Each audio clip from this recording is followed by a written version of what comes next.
The July 8th, 2020 meeting of the Long Branch City Council will now come to order. Roll call. Mr. Dangler? Here. Dr. Vogt? Here. Councilwoman Wittes will be absent this evening. Dr. Selly? Here. And Mr. Vieira? Here. We will now recite the Pledge of Allegiance. I pledge allegiance to the flag of the United States of America and to the republic Which which is stands one nation under God, indivisible, liberty and Justice for all. I hereby certify that this meeting has been published in the newspaper in accordance with the Open Public Meetings Act and posted as required by law. Before we open the public hearing on the adoption of the budget, Michael Martin, the Chief Financial Officer of the city, has prepared a video presentation.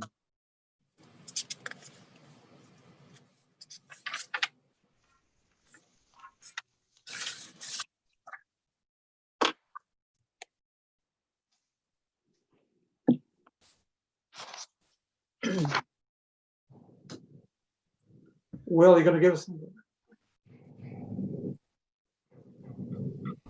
Good evening. This is a brief presentation of the 2020 municipal budget for the city of Long Branch.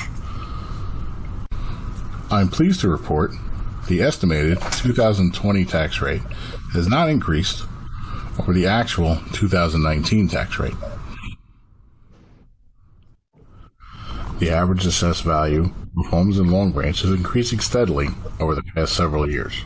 In 2018, average value was $421,844. In 2019, the average value was $439,400. In 2020, the average home in Long Branch is valued at $472,930. The City of Long Branch doesn't keep all of the money you pay. Approximately 39% of your tax dollar is kept for city operations. Almost 46% goes to the school to fund their operations, and 13.5% is sent to the county for county operations. The library is funded by 1.6% of the total budget. There are two main state cap calculations required to be adhered to, illustrated in this slide. The appropriation cap, which restricts municipalities to increase their spending by a max of 3.5% annually. As you can see, Long Branch is well below this cap by $2,013,529. The levy cap calculation restricts municipalities on how much they could raise their levy to 2% annually. For 2020, we are within the acceptable parameters set by the state for our tax levy. Due to the pandemic potentially affecting anticipated revenues, we lowered our expectations for the municipal court, construction permits, and beach revenues. The difference from those reduced expected revenues are made up in the tax levy. This year, Long Branch's annual budget topped $60 million at $60,390,618.96. Here's where all that money comes from. 69% of it comes from taxes raised in the levy. 7.59% is from local revenues, beach parking, and fees and permits. 7.3% is from surplus anticipated. 7.1% is from state aid. 3.13% is from delinquent taxes. 2.9% is the library tax. 1.37% is other special items. 1.16% is from uniform construction code fees. 0.2% is from grants, and 0.17% is from shared services income. A summary of appropriations is as follows. Salary and wages for employees makes up 44.5% of the total budget. Other expenses make up 40%. Debt service accounts for 11%. The reserve for uncollected taxes is 3.3%, and capital improvements not funded by borrowing is almost 1%. Departmentally, the budget is spent as follows. Police, being our largest department, is where we spend the most money, at $12,792,613,000. Public Works is our second largest department at $7,518,600. Debt service, insurance, statutory payments, pensions, and other departments account for the rest of the $34 million that we spend, as detailed in the slide. The city exercises cost-saving measures whenever possible. We provide commodity resale of fuel and road salt to surrounding municipalities in order to defray the cost of those operations. We contract our services out to other municipalities as shared services for construction official, IT services, and finance department. This year, the city took advantage of a defeasance of a 2007A bond payment. The short explanation is, we paid the principal early on in the year as opposed to December when it was due, and saved almost 1 year of interest, equating to $43,831. We plan to do the same for the payment due in 2021 also. For capital this year, the city has many road repaving projects planned, along with sidewalk and drainage improvements. We will also be dredging another portion of Lake Takanassee.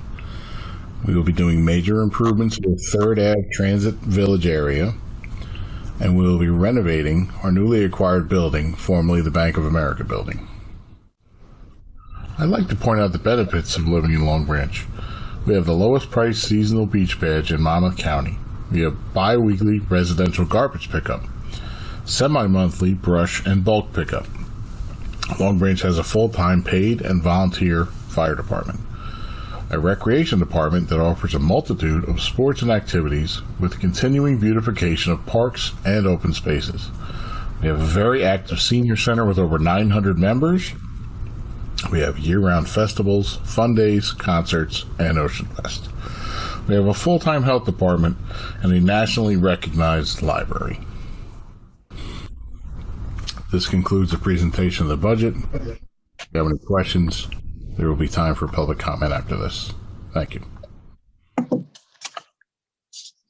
I need a motion to open the public hearing on the 2020 municipal budget. So moved. Second. All in favor? Aye.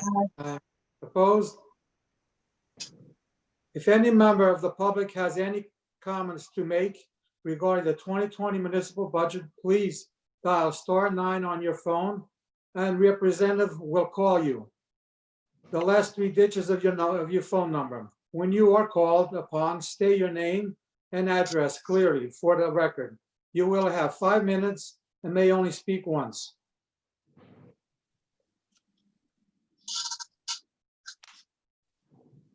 Caller whose phone number ends in 198. Go ahead.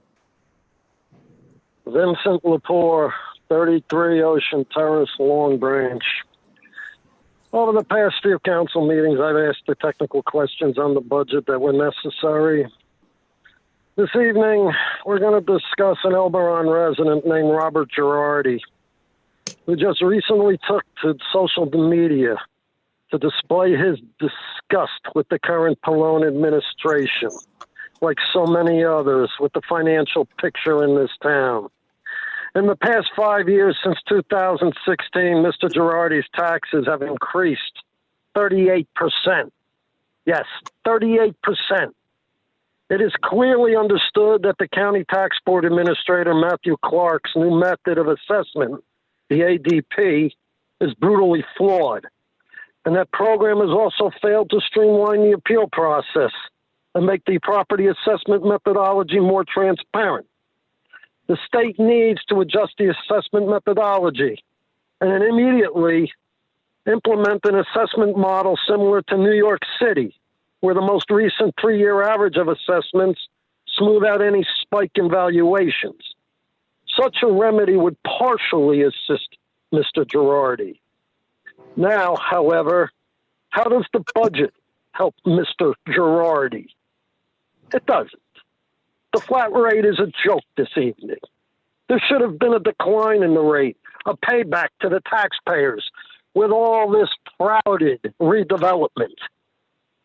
A payback to the taxpayers so as to assist them. But no. In the selfishness of the Pallone administration, gave 2 new long-term tax abatements. The Pallone administration, and keeping in mind Mr. Martin's remarks, the police department being the biggest expense in the budget. The Pallone administration gave a 10.75% pay increase to the brass of the Long Branch Police Department in the middle of a pandemic-induced economic recession depression. Mr. Girardi astutely stated the following, quote, "My issue is both the rate at the increase this administration's collective countenance about the burden it places on year-round denizens. All the while, it was made clear to them, meaning Team Pallone, and expected of them, meaning Team Pallone, to implement some method procedure to dampen the effect, yet they are simply apathetic to the issue." End quote. Well stated, Mr. Girardi. You are not alone in this observation. Mr. Girardi's remarks accurately display the malaise and frustration of many residents in this city with taxes. Unfortunately, the overall picture for them is going to get worse. This budget tonight is nothing more than a canard. Council, you council, Board of Education expenses are climbing faster than rateable growth can keep up with. And with those long-term abatements, you council have denied the Board of Ed revenue and have placed an increased burden on Mr. Girardi and others via a stealth tax increase. So with the overall tax burden, that being municipal and Board of Ed and county, at the end of the day, the Long Branch resident, Mr. Girardi, and others, gets clobbered all around again. That tax-abated revenue on the ocean front is needed now, council. It's unconscionable that you rule at the taxpayers on this abated revenue. In a state of fiscal emergency, it is fully expected that you null and void these tax abatements. Talk about social inequity, the number one economic issue throughout this country right now, that being social inequity. Mr. Social Laporte, you have a inequity. minute, sir. Peer Village and long-term tax abatements, the biggest example of social inequity. For those who can well afford to pay the full load on the ocean front, while residents in this city pick up the additional fallout from those tax abatements. Hypocrisy and social inequity. That's Team Pallone at its worst. Peer Village and tax abatements. This city and country's national monument to social inequity. There's no real field tax relief in this budget for the residents. It is with demand a no vote on this budget take place tonight. And I may add, I requested a psychiatrist in this budget to protect the people of this city from the lies and backstabbing of Team Pallone with these tax abatements and other things. I don't see a line item for the psychiatrist. Thank No you. vote. For comments, Mr. Laporte. Thank you, Madam Clerk.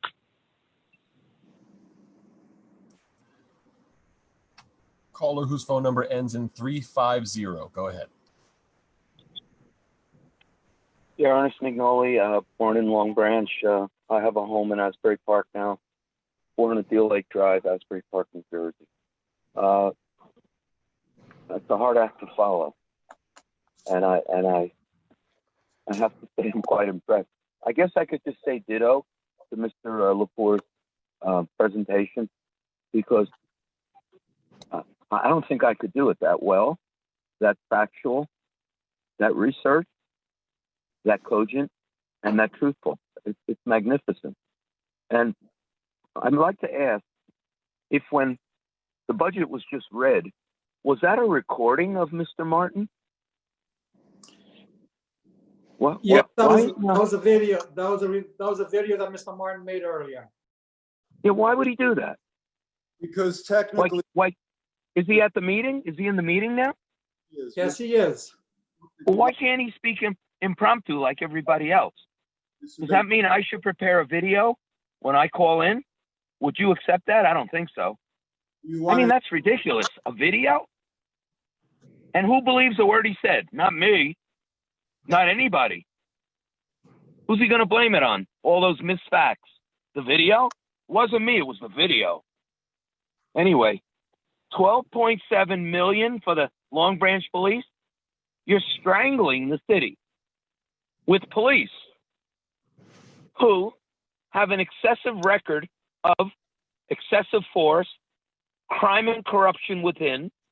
Your former public safety director, now chief, is under investigation, was found by the Superior Court to be criminal in his civilian position. That's all still open. Lawsuits flying everywhere. And what do you bring in with this budget? A very weak city council who, whenever you say he's inept, he says, stop attacking me personally. It's not personal, Mr. Ranone, but you're not doing your job. Really, I'm not a lawyer, and I could do a better job fighting for the taxpayers and residents, all of them in Long Branch, not just the ones east of Ocean Boulevard. And now, by the way, you're moving west of the boulevard. Here we go with condos and Jamal projects with parking all over the place. And then why didn't you save some of those gifts of all that land you gave away where they could fulfill these parking things? Remember those? We're giving a diet, a breezeway, an alley, a bequest. How about getting it back now? And, Mr. Lepore said it magnificently.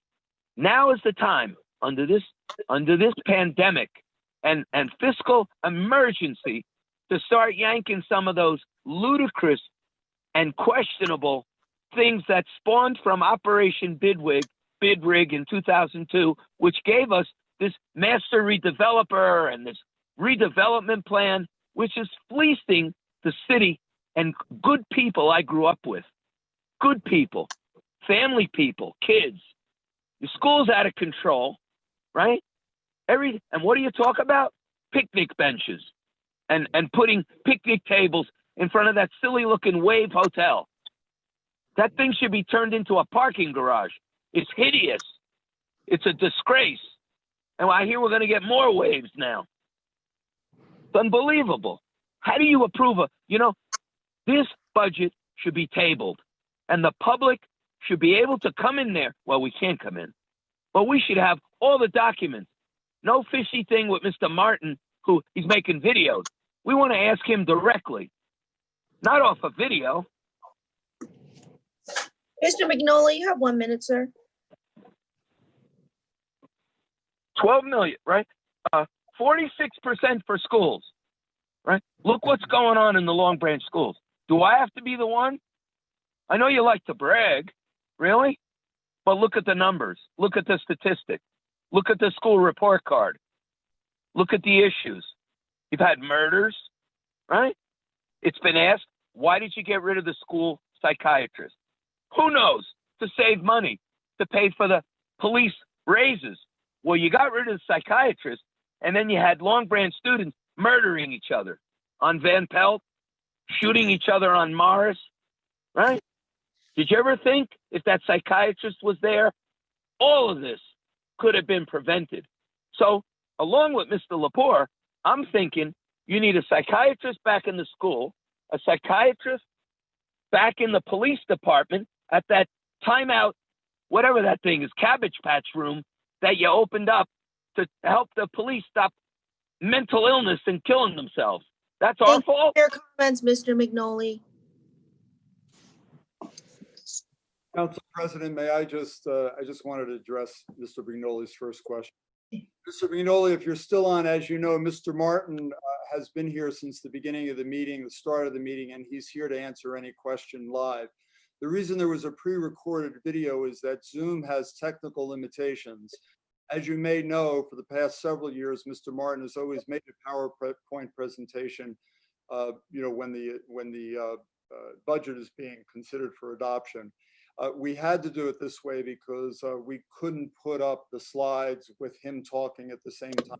The only way that we were able to do it was to pre-record the video with the voice and the slides at the same time. That's the only reason it was done. But again, just to reiterate, as you know, Mr. Martin has been here from the beginning of the meeting and is willing to answer any questions you may have. Thank you, Mayor. Council President, no other hands were raised. I need a motion to close. So moved. Second. All in favor? Aye. Reading of the approval of previous minutes. I need a motion to approve the minutes of June 24, 2020. So moved. Second. Mr. All in Dangler, favor? Yes. Dr. Vogt, Yes. Dr. Selly, Yes. and Mr. Viera. Yes. Consideration of ordinance? None. Here in the final consideration, there's none. Ordinance for introduction, there's none. Public participation for the resolutions and the general comments. I need a motion to open the public portion of the meeting for all comments. All in favor? I'm sorry. Go ahead. So moved. Second. All in favor? Aye. Aye. Aye. Opposed? If any member of the public has any comments to make, please dial *9 on your phone, and a representative will call on your last 3 digits of your phone number. When you are called upon, state your name and address clearly for the record. You will have 5 minutes and may only speak once.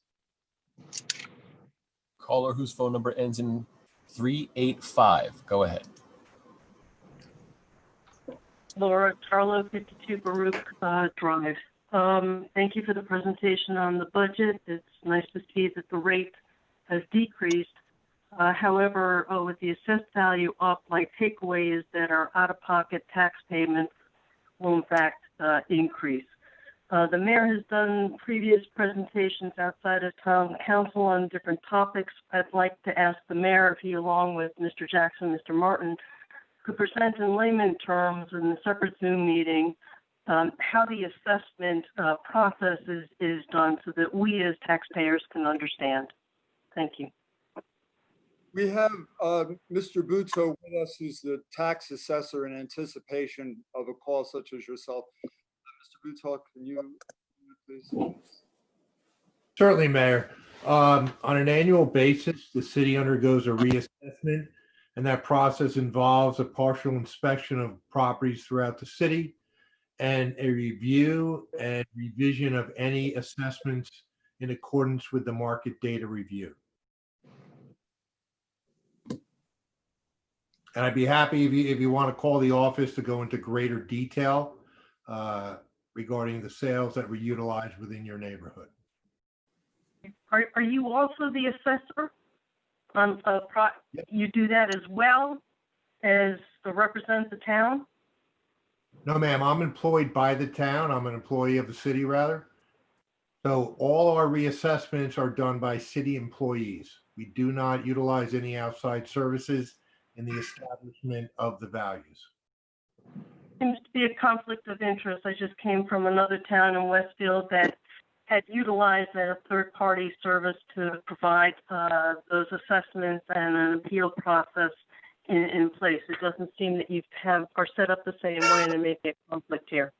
No, I think that what you're probably talking about is, so Westfield's in Union County, and they don't have the same assessment program as Monmouth County does. Monmouth County is in a demonstration program in which they do a reassessment every single year. In Westfield, what probably happened is that they do one of those every 10 years. They do a reval or a reassessment. They hire a third-party vendor to come in and do those. But Westfield also has a tax assessor, and that third-party assessor is really only a consultant to the tax assessor. So every town in the state is set up exactly the same way as Long Branch. The difference is that Union County doesn't reassess every municipality every single year.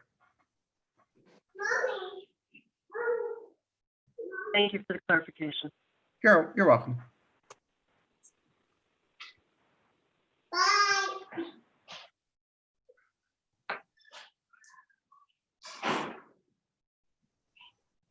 Caller whose phone number ends in 350.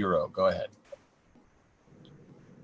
Ernest Minoli, we're in Long Branch, live in Asbury Park, New Jersey. I've been on the phone for 3 months since February about people related to Long Branch firemen and police in West Long Branch having underage drinking and drug parties, getting caught, right? And nothing happens. Very different from when it happens in Freehold or Bradley Beach, where parents are brought in, minors are brought in, information is written down, etc. Well, You say, well, why am I bringing it up in the Long Branch meeting? Because you have a policeman who's also a fire official in West Long Branch, who also was told to me by the West Long Branch police that their son is one of the main actors in this. And you say, what do you mean actors? Okay, I'm going to tell you actors, right? West Long Branch, Shore Regional High School, underage boys and girls being brought in and out of state to these drinking drug parties, right? To the Poconos, right? They're out there now, or I think they're on their way back now, right? But these same bad actor parents who pulled off this February West Long Branch thing, right?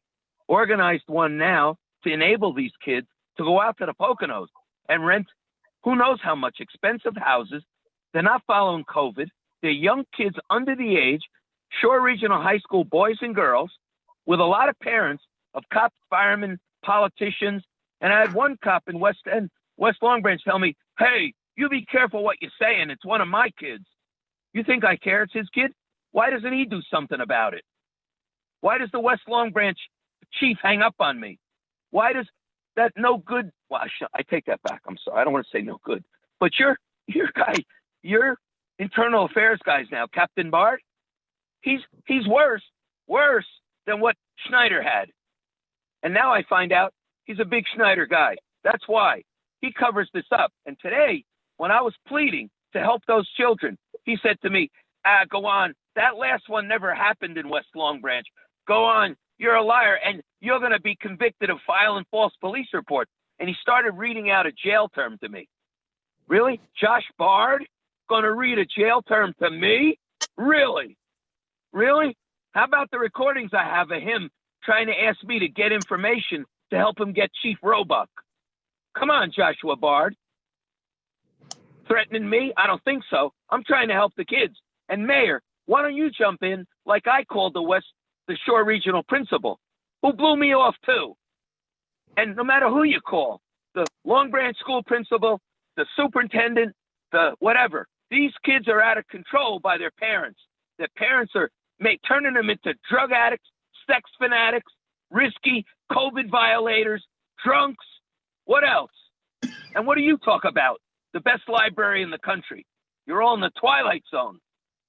You're in a crime scene. You're the 25th most dangerous municipality in New Jersey. Neptune is number 15 and Asbury's number 2.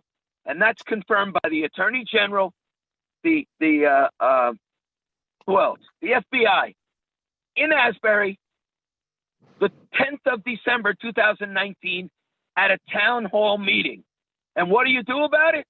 You give everybody a raise. You let all these cops off who are going after young girls and drug addicts in Long Branch. They have drug dens, right? Ocean cops, steel cops. They're selling drugs out of Long Branch warehouses. And what do? What does the prosecutor do? A slap in the hand. Oh, you're going to lose. I have 1 minute? Yes, sir. Okay. Oh, you're going to lose your job. Big deal. When did drug dealers get a sentence of you lose your job? Really? Look what you did with Joyce Jr., that monster. Accidentally touches someone's buttocks. He didn't accidentally touch her buttocks. He was trying to rape her. And what do? Cover it up. And where's Roebuck's $40,000 a thing that George Jackson won't give anybody? I'm not giving out an intergovernmental Oprah request. You know, Mr. Jackson, you ought to go back to Eatontown where you came from. Really? You're not running this city. Did I leave anyone out? Yeah, Mr. Renone. And you're doing nothing about it. Your answer to everything is, that was before my time. It is your time, Mr. Renone. Why do you think Jimmy Aaron and Ansel Grim Aaron got fired? To see if you could do a better job. But you know what? Dolly, thank you so much for your comments, sir. Your time is up. Caller whose phone number ends in 711. Go ahead. Good evening. My name is Lori Dalton, 455 Atlantic Avenue. I have 2 questions. One, do you know when the council and the planning board meetings will be going live in person? Lou, do you know the answer to that?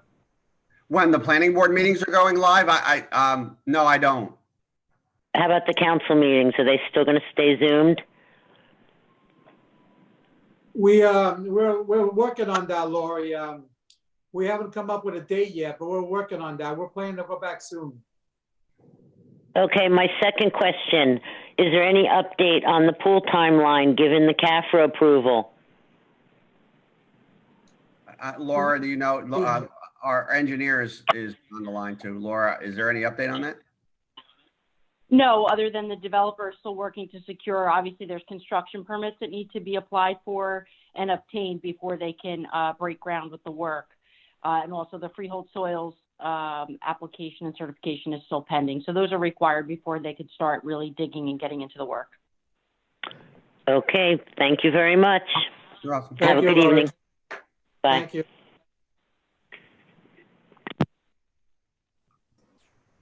Caller whose phone number ends in 198. Go ahead. Vincent Lepore, 33 Ocean Terrace, Long Branch. This evening's agenda, the professional services contracts. Team Palone's pay-to-play gravy train is clearly in place. I'm requesting a no vote on resolutions 121, 123, and 134 concerning City Attorney Raynone and his firm Raynone, Coughlin, Mancello. Mr. Raynone, you're not deserving of a new contract as general counsel on resolution 134. You can play games, but we see through those games. And you deceived the people of this city with that 30-year tax abatement for Kushner on Broadway, a matter that Team Palone campaigned against and had an opportunity to stop. And you, Mr. Raynone, along with the lying backstabbers of Team Palone, went ahead and did it. And you did this, Mr. Raynone, at the expense of your credibility.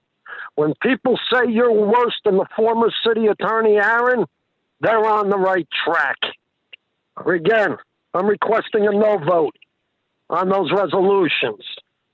It's interesting, the lady before me concerning the Oprah. I Oprah'd about the poll, and I got a response back today. There's nothing available. I got more of an answer right now on the phone from the engineer than I did from the city of Long Branch on the poll and the paperwork and application involved. You talk about junk government.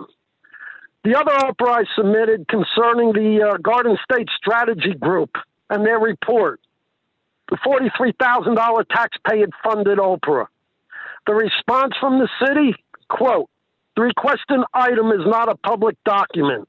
It's an interagency deliberative communication not subject to Oprah, end quote. Oh yeah, taxpayer-funded, and we're not allowed to have it. Just watch. We're going to get it. We're going to get that report. It's a shame, because had the Attorney General done it, the Attorney General would have taken action and spared the $43,000 expense on the taxpayers. There should be a no confidence in you, Palone, for denying access of this report to the public, particularly you, Palone, as the appropriate authority of the Long Branch Police Department. And there should be a no confidence in the head of the Long Branch Police Department as well. Junk government. Mr. Palone, recently we saw your little tete-a-tete in Elberon on the parking and beach access. Not to mention the fact your statements are conflicting and ambiguous within 24 hours. But what else is new? What it showed was complete incompetence and a deflective nature of you, as has been seen with the tax abatements as well. These remarks were additionally supplied by the mayor, tied in with public health and COVID and the governor's executive orders. What did parking on a street have access to with COVID or the governor's executive orders? The governor never said parking cars on street ends in Elberon to socially distance 6 feet from each other. The governor never said to have the car grills wear face masks as they socially distance each other 6 feet apart on the street ends of Elberon to access beaches. Pallone, your tie-in with executive orders and COVID was sickening on this issue. Mr. When the LaPointe, Snyder 1 minute, sir. administration, with you, Pallone, vacated a portion of Adams Street that Kushner encroached upon, a street only 16 feet wide, it was stated at the time there was enough room for turnaround on a 16-foot wide street. And you agreed with that, Pallone. And there's 5 parking spaces on Adam. Pullman, Park, both, respectively. Pullman, 32 feet wide. Park, 34 feet wide. What was the real reason, Pallone? What was the real reason? The Elberon beaches became very popular, particularly with replenishment. Were you losing revenue, Pallone? Pier Village wasn't getting their due?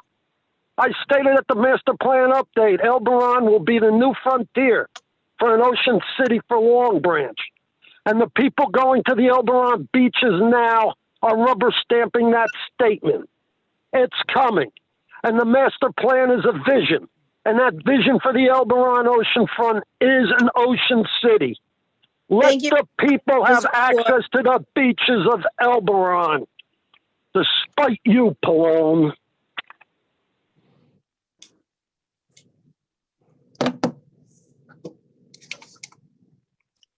We have no other callers, Council President. I need a motion to close the public portion. So moved. Second. Second. All in favor? Aye. Resolutions, we can take a list of resolutions as a consent. So moved. Second. Roll call. Mr. Dangler, Yes. Dr. Vogt, Yes. Dr. Selly, Yes. and Mr. Viera. Yes. Applications, there's none. Miscellaneous business for the good of the order. Councilman Dangler? Yes, I would just like to remind everyone that the curbside dining outside seemed to be successful, certainly on the weekends. It's good to see that the restaurants are trying to get back to a little bit of normalcy. But I do ask you guys to, all the residents, to please remember to wear your mask when you can to be safe, so we can keep this COVID-19 under control. Thank you. Have a blessed evening. Councilwoman Vogt? Thank you. My comment is very similar to Councilman Dangler, and that's as we're watching these numbers, it's all up to us to do as much as we can to stay safe ourselves and protect the health of those people we love and who surround us. So masks can help us, and I encourage everybody to wear their masks and take whatever measures we have to do, social distancing, to keep these COVID numbers down and hopefully reduce so we can get back to life as we knew it and loved it. So my best to all. Stay safe. Vice President, Councilwoman Mary Jane Selly? Council President, you did a nice job. Thank Just you. want to know that. I too, I'm not going to repeat what Mr. Dangler or Dr. Vogt said, but it is true. You need to wear your mask and you need to remember social distancing. However, I have a couple of birthdays that I'd like to announce. First of all, is Anita's birthday is on the 13th, and happy birthday to her. And our mayor is on the 17th of July. So let's wish them all a happy birthday and God bless them. Thank you. Thank you. Mayor Pallone? Dear Council President. So tonight we adopted the budget. For the second year in a row, we have a flat tax rate. Our goal is to continue to enhance services for our residents while maintaining a stable tax rate. I want to thank our city council for their assistance in making this all possible and for their input. I'd like to thank Mike Martin, our CFO, for his financial explanation of budget this evening, and also thank you for your hard work working to put this budget together. I wanted to take the opportunity to explain some of the services we've added or maintained this year that your elected officials feel you should know about. These services include keeping our neighborhoods safe, increasing our initiative for cleaner streets, code enforcement. As many of you know, the community pool project is underway and should be started soon. Renovations at the historic Bank of America building will begin next week. This will be a new home for our Long Branch Arts Center and for the Office of Economic Development. Major renovations, landscape, and beautification in the 3rd Avenue, New Jersey Transit Station in the next couple of months. Some of that work actually is to begin, from what I understand, in the next year. So we're very excited for these renovations to be completed. Lake Tackanassie will have continued dredging and beautification this year. And for the second summer, residents will have free parking at the municipal lots on Ocean Boulevard across from Ocean Beach Resort. Our Shop Long Branch program has been up and running with dozens of participating businesses. Residents can utilize this program, save money, and while also benefiting our local businesses. Our police will soon be resuming foot patrols. Obviously, that was put on hold during the pandemic. It continues to be our goal to increase our communication and transparency to our residents. We'll live stream, as we have in all council meetings, media. And again, I also want to thank the hard work support during the process. And now I just wanted to mention a couple other items in my report. I want to thank our DPW, our beach staff, and everything they've done on the beachfront this season. They've been working hard, especially during these trying times, and we appreciate everything that you're doing. This is very important. There's mobile testing for coronavirus that will start in the next couple of weeks throughout Long Branch and will be once a week for four weeks. So we're going to have it at 4 different locations. Residents should know that this is free for them. Anyone can get tested. Insurance is not required. Copay is absolutely free. You just can, from what we're understanding, you can just go in. Long Branch was selected as one of 5 or 6 communities to have this testing. I think there's a limit of about 100 per day. And we'll have more information about this on our website and social media probably this week. And finally, we just were in the process stage before the end of the summer to plan to offer some fun, socially distant recreation programs this summer. As you know, a lot of the children are out of school and have been out of school, and more information about that will soon follow. We plan to do some nice things for the month of August, if not sooner. I'd like to thank everybody for calling in tonight, and have a great week. Thank you, Mayor Plum. And I would like to thank the mayor and council for giving me the opportunity to be their president for this year. In another note, I got to enjoy the beaches this weekend. And I like to have to thank the beach staff for the great job they are doing. Starting with Danny George and his crew, and Stan from the public workers, keeping the beaches clean. And let's not forget about the police officers out there on the boardwalk. I'd like to thank Lieutenant Evangelio and his crew for keeping everybody safe over there and doing a great job. These jobs are not easy. We appreciate all the hard work they do for us. And with that, I'd like to say good night and thank you. Now you got to adjourn the meeting. Yes, I do. Now I need a motion to adjourn. So move. Second. Thank you. Thank you. Thanks, Vice President. Nice job. Nice Thanks. job. Good night. Good night. All right.